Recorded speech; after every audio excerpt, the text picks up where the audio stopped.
Hey everyone, before we begin on this video, I just want to give a huge thank you and shout out to the Dark Narrator for helping out with today's video. If you enjoy his narration, please consider checking out his channel and subscribing. He makes really great content and I'll think you'll enjoy it. Also, sorry this video is a bit shorter than my usual videos. I'll have much longer videos coming out very soon. Thank you all so much for the support lately and watching all of my videos. It really means more than you know, and I really appreciate it. All that being said, let's begin with the stories. And remember to always stay hungry.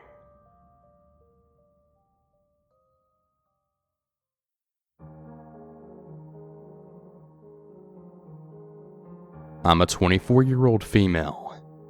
I live with my sister at the first floor of a 3-floor building with a big garden surrounded by a fence and a gate. The other two families in my building are cool, but the neighbors are honestly the worst people ever. The landlord has already told the neighbors to not let their kids play ball and jump over the fence to pick the ball in our garden. They've destroyed flowers, fruits, and the fence. The parents don't care and they just always use the excuse that they're just kids and they won't pay for the destroyed fence. Lately, my sister caught one of the kids, around 12 to 17 years old, peeping through our bathroom window. Fortunately, he couldn't see much because of the curtains inside, but he tried. We tried to talk to the neighbors, but surprise, surprise, they said they don't understand and they only speak Turkish. How convenient. Anyways, I caught the teenage kid staring through the window the second time and I called the cops. They took 40 minutes to come and they didn't seem to want to help us at all. They told us since there wasn't any damage on our property and he didn't try to force entry, there was really nothing they could do. Our landlord said she had already called the cops before, but they didn't care either. My sister and I also noticed that some socks and tank tops magically disappeared from our clothesline outside. Creepy kids. My boyfriend gave us a collapsible baton, 2 folding knives, and 2 pepper sprays. We never leave home without either the knife or the spray.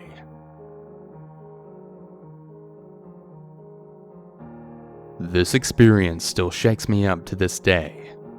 I'm still not exactly sure what happened.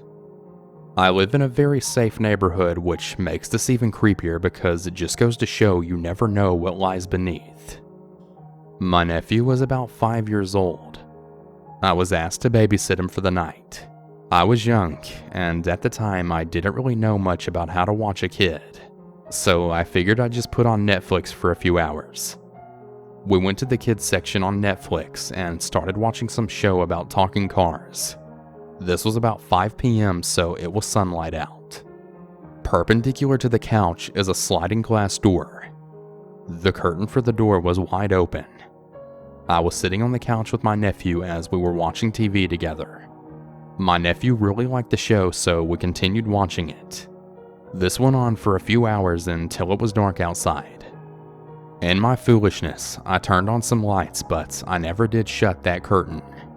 It was one of those things where other people can see in, but all you see from inside is the blackness of the night. My backyard is adjacent to a big field, so there's no streetlights out there or anything. Suddenly I hear the sound of one of the deck chairs being dragged across the deck.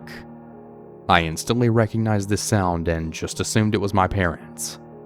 Why they would come home silently and then go outside to move around the deck furniture in the middle of the night is something I really didn't think about. Like I said, it's a safe neighborhood. We watched TV for maybe an hour until it was bedtime. When I brought my nephew to bed, I realized my parents had been home and I asked them who was out on the deck. Both of them denied ever going out on the deck. Very creeped out now, I went to the kitchen and turned on the deck light. From the window, I could see the deck chair had been dragged from its usual spot at the outside table, about 5 to 10 feet away to the sliding glass door. The chair was directly facing the window, less than a foot away from the glass, right in front of the opening in the curtains. From where it was, the person would have had a perfect view of me and my nephew. The chair was positioned like someone had just pulled it up and taken a seat, like we were the show and they were the audience. months. I never noticed anyone outside the window or felt like I was being watched. Well, it gets creepier. The very next day, I found 2 big handprints with the fingers spread all out on my bedroom window. My bedroom window is on the first floor. Luckily, the room used to be my brother's and he had some problems with girls sneaking in, so my parents installed some pretty good locks to the point where the window couldn't be opened at all. To this day, I have no idea what happened.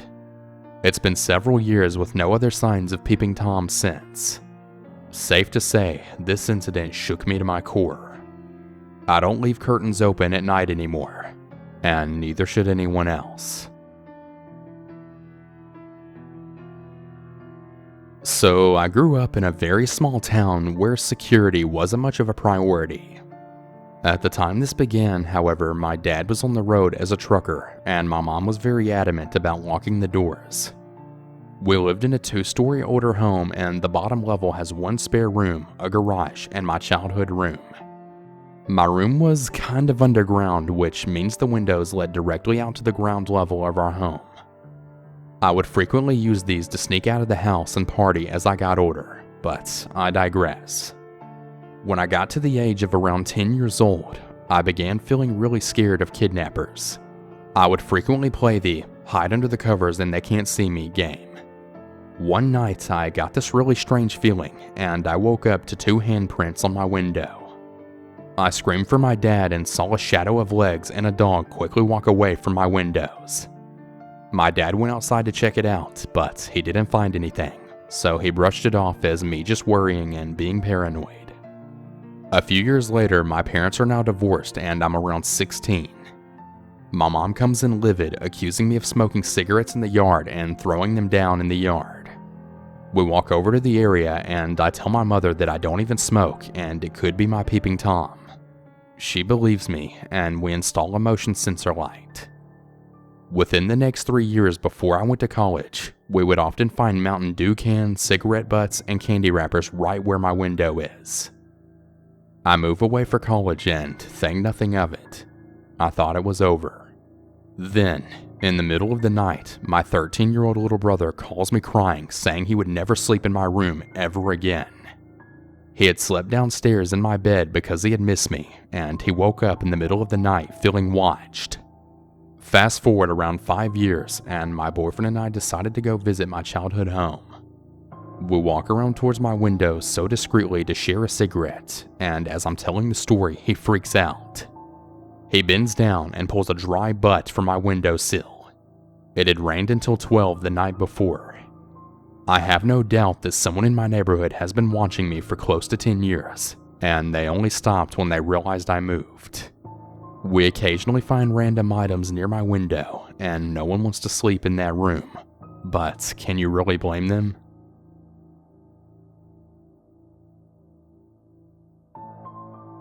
My mom was a single parent of 3 kids. We were pretty poor, so she worked pretty much 24/7, which meant that as kids, my siblings and I spent a lot of time home alone. Well, the story happened when I was 14 years old. It was the start of summer. My older sister had moved out and my little brother got sent to stay with my grandpa for the summer, so I was home alone from about 7 a.m. to 6 p.m. every weekday, which I didn't really mind. I spent it playing Neopets or watching awful daytime TV. Well, one day I had not long woken up. My mom had gone to work hours earlier and it was about 12 p.m. I got up, made myself some food, let my dog outside, and settled down on my bed to eat.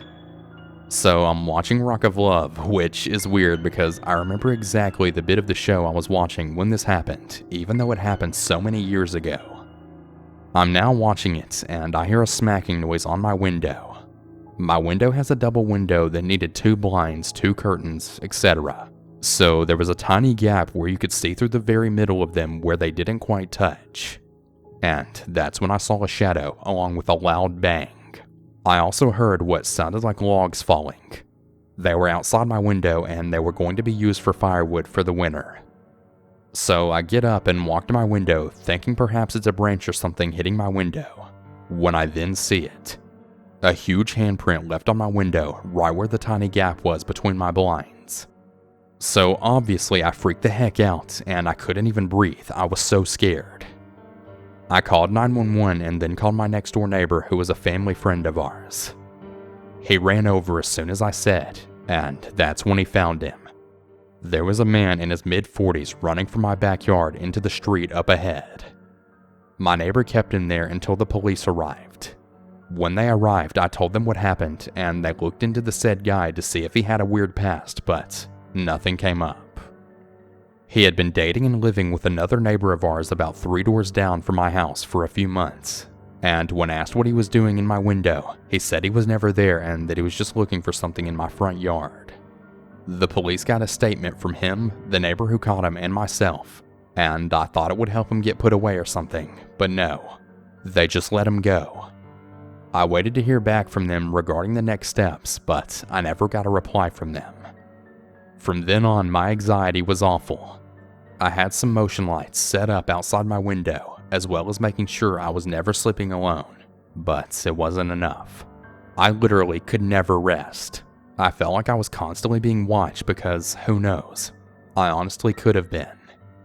How did this guy know I would be home alone, and what did he want to find me doing? I just felt so unsafe. Fast forward about 2 months later, and I'm staying with my best friend who lives across the street from me, and we're in the shower. We then saw a shadow walk up to the bathroom window. It's glazed over, so you couldn't really see anything properly, but I decided to open it up a bit, and who do I see? The guy from my window running away from the bathroom window just as I opened it. I told my friend who it was, and we both freaked out. We called the cops again, and again, they didn't do anything about it. The worst part is no one even believed me, minus the guy who found him the first time. My mom said I was too fat for a guy to want to creep on me and that I was just being dramatic. The worst part is nothing happened to this man. He did this twice to me, but how many others did he do this to? And I'd also like to add that the woman he was living with had a very young daughter at the time. It still haunts me to this day, even though I guess it shouldn't. It just really scares me that we can go on with our lives and someone could be watching us and just waiting to prey on us and we would never know. What would he have done if he didn't slip and get caught? I don't even want to think about it.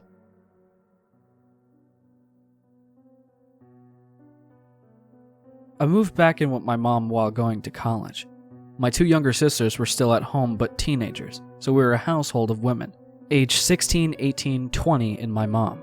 My mom loves lace curtains, and while the living room did have Ventian blinds, the windows in the dining room openly adjacent to the living room, and then also in the kitchen, which is accessed through a door in the dining room. From the seating arrangement in the living room, you can easily see a row of lace curtain windows in the dining room that looked out into the backyard along the sidewalk, and small cement stairs that led up to the back door and into the adjacent kitchen. So standing on that stair outside, you can look through the windows into the dining room or through the back door into the kitchen. Also, I should add that the backyard is entirely fenced in. The gate into it at the end of the sidewalk I'd mentioned, between the corner of the house and the garage. One night, we were all just sitting around in the living room talking, when my sister went to the kitchen to grab something to drink. The dog followed her in, presumably needing to pee, so my sister began to oblige to let her out. She got as far as putting her hand on the knob when she saw a hooded figure, in all black, standing behind the gate that leads to our backyard, about 10 feet away from her. The sound the knob made as she began to open the door evidently alerted this person to the fact that someone was there, because he looked up and seemingly made eye contact with her for a bit before she unfroze and hit the floor.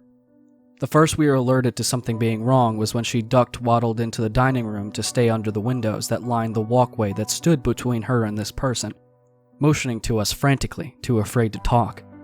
She pointed towards the backyard and we all looked at the windows to actually see this hooded head in the window, which meant after seeing her see him, he had gone through the gate, up the stairs, and brazenly peered through our window at us. Obviously, we were all quickly herded our way up to the stairs and into the bathroom, where we called the police. There was a frantic period of time before they showed up, when we realized the doors weren't locked, and he could be in the house with us. But the police searched both the property and the house and found nothing. Of course, we felt very vulnerable at that point, but we were assured that the patrols would be increased around that area that night. The rest of the night was uneventful though, into the following week or so, or as far as we knew, because none of us had the nerve to look out our windows at night. We did put up some Venetian blinds up in the dining room and on the window to the back door, but there were still lace curtains that looked out over our porch into the backyard. So typically any nighttime trips into the kitchen were done via army crawls or duck waddles for a good long time. After about a week of this, I started thinking this was pretty stupid, so I peeled myself off of the floor and went to the back door to affirm to myself that the incident a week ago was just a rare occurrence, and I can get on with my life. I creeped up to the back door and aligned my eyeball with the very bottommost corner of the new Venetian blind, and lifted it an eyeball's distance to peer out. All I could see was a shirt inches from my face. After I recovered from the loss of function of all my muscles in my body, and a simultaneous heart attack, I made it back into the safe room mentioned before, and called the police again. They came and of course found nothing, and reassured us that they would patrol the area. The next day I attempted my own sleuthing for clues, and all I found was dried smears on the window where we saw the face the week before, like someone had breathed on the thing while being very close to it and wiped it off. I cleaned it off, unsettled, and chalked it up to coming from the first night. The next day I was outside and noticed the window was smeared again. I asked my family about it and no one had anything to do with it. I thought about calling the police, but it had become evident that the last time we called that they really had no interest in pursuing any kind of investigation into it. However, would certainly arrest someone if they caught him actually in the act. So I wiped it off again. The smears were back every day we checked. I don't know for how long. We considered hooking up the window frame to a source of electricity, but not seriously, as we would have only succeeded in probably burning the house down. This went on the entire time I lived back at home, 2+ years. Sometimes the police were called. Never was able to catch him personally, although at some point someone was arrested for peeping a block away during this time, but they held him overnight and released him. I don't think anything more than a fine came from it. We knew he was out there though, by the footprints in the snow around our house and under our windows, by the slobbery smears on the back window, by the noises he made. In fact, I was up studying into the early hours of the morning one summer night. The windows were open when I heard his phone ring outside the window just a few feet away from me. I could hear it then from a couple other windows in the house as he evidently scrambled away, failing or not bothering to silence it. I think peeping into people's windows is a fairly common thing, as there really aren't any repercussions involved in being caught, not to mention it's pretty damn hard to get caught. I'm sure it's a fetish for some people, and I no longer am delusioned to believe that I am safe to walk through my house in privacy. Even so, it's a difficult thing to swallow, to assume that your home isn't the private place you have always known it to be. This fact was fortified to me years later when I lived in an entirely different city, and I was up early getting around for work. The dog was outside TCB, and she as well, the neighbor dog, was barking madly at something, usually being a possum or some rodent. I didn't think much of it and leaned out the door to tell them both to shut the fuck up. They were both barking at the area between the houses though, and without thinking I leaned back into the door and glanced out the window that peers into the space, only to see the very clear outline of a person, from the chest up, standing smack in the middle of my window. Hey everyone, I hope you enjoyed today's video. And if you have your own personal scary story, be sure to submit that to my subreddit at reddit.com/r/southerncannibal or to my email at southerncannibal@gmail.com. I'm always looking for new stories. And before we bring this video to a close, I just want to shout out all of my $5 or more patrons, as well as my $3 or more patrons featured on screen. Shout out to Babe Lincoln, Beth A, Kate E, Katrina T, Celeste S, Ellie S, Emily W, Heather B, Howard R, Jazzy G, Jonathan C, Joseph F, Lori J, Matthew B, Michael G, Steph L, Tammy S, Terry H, 2 Eki for You, and Victor R. Thank all of you so much for supporting me on Patreon. I really appreciate it more than you know. And if any of you would like to join these awesome people and also become a patron, head over to my Patreon at patreon.com/southerncannibal. Thank you everyone, and have a good one. And remember to always stay